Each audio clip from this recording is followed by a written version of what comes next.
Assalomu alaykum muhtaram televizor ko'ruvchilar. Ko'rayotganinglar Erkin Osiyo radiosi to'g'ri televiziyasining haftalik xabarlar programmasi. Mazkur programmamizda mush bir hafta jarayonida radiomizda Uyg'urlarga doir berilgan bir qism muhim xabarlarimizni eslatib o'tamiz. Men Erkin. Men Gulchehra. 5 fevral G'ulji voqeasining 16 yilligi munosabati bilan ziyoratimizni qabul qilgan Uyg'ur milliy harakati rahbari Robiya Qodir xonim ayni chog'da G'uljida ko'rganlarini bayon qildi. Ayni chog'da Xitoy mamlakatlik siyosiy maslahat kengashining doimiy hay'atlik salohiyatidagi Robiya xonim 7 fevral G'uljiga yetib borgan va Uyg'urlar bilan maxfiy ko'rishish, ahvol egallash, maxfiy tortilgan sinil lentalarini to'plash ishlari bilan shug'ullangan. Robiya Qodir xonim bostirish jarayonida xotirlangan hujjatli filmlarni tasvirlab, Uyg'urlarning qanday o'ldirilganligini, tinch namoyish qilgan Uyg'ur yoshlarining qanday etib tashlanganligini o'z ko'zim bilan ko'rdim dedi. Robiya xonimning bildirishicha, u G'uljida maxfiy qo'lga tushirgan hujjatli materiallarni munosabatli o'rinlarga topshirib bergan. 5 fevral G'ulji voqeasining 16 yillik xotir kuni Amerika poytaxti Washington atrofidagi Uyg'urlar Amerika Uyg'ur birlashmasining tashkillashi bilan Xitoyning Washingtonda turishliq bosh elchixonasi oldiga yig'ilib, norozilik namoyish qildi. Namoyishga Uyg'ur milliy harakati rahbari Robiya Qodir xonim o'zi yetakchilik qildi.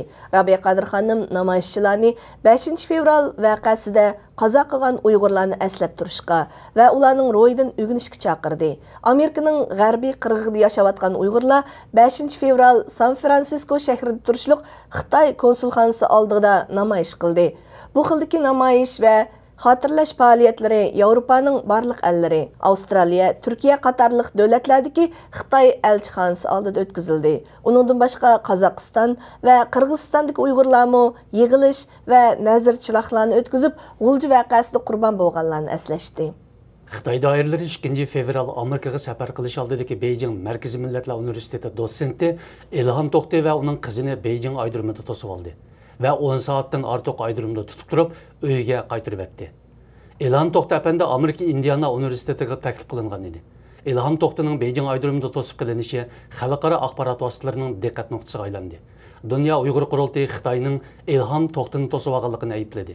Doirlar Ilhom To'xtayni tutib qolgan bo'lsa-mu, keyin uning qizining chegaradan chiqishiga yo'l qo'ydi. Uning qizi navbatda Amerikaga tinch omon kelib yerlashdi. Bizga kelgan uchurlardan ma'lum bo'lishicha, Amerika safaridan to'sib qilingan Ilhom To'xtay navbatda o'z uyida nazorat ostiga olingan.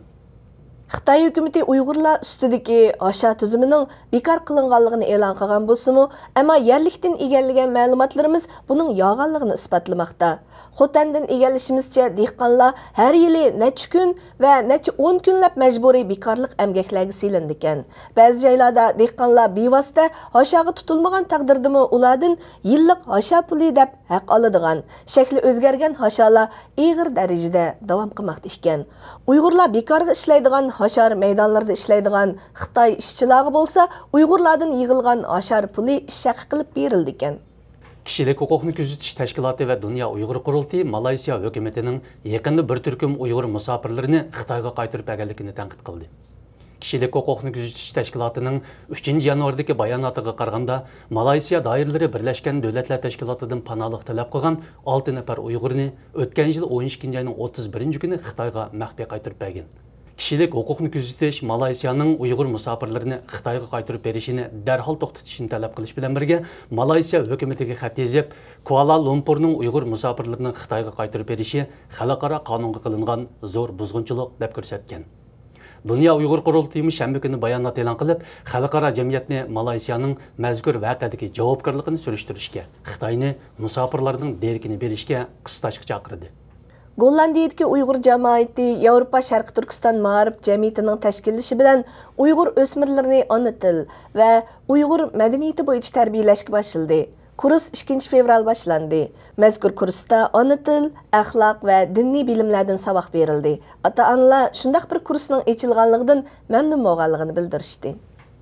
Muhtaram televizor ko'ruvchilar, yuqorida Erkin Osiyo radiosi to'g'ri televiziyasining haftalik xabarlar programmasini ko'rdinglar. Kelar hafta ko'rishguncha omon bo'lgaysizlar. Xayr xo'sh. Xayr xo'sh.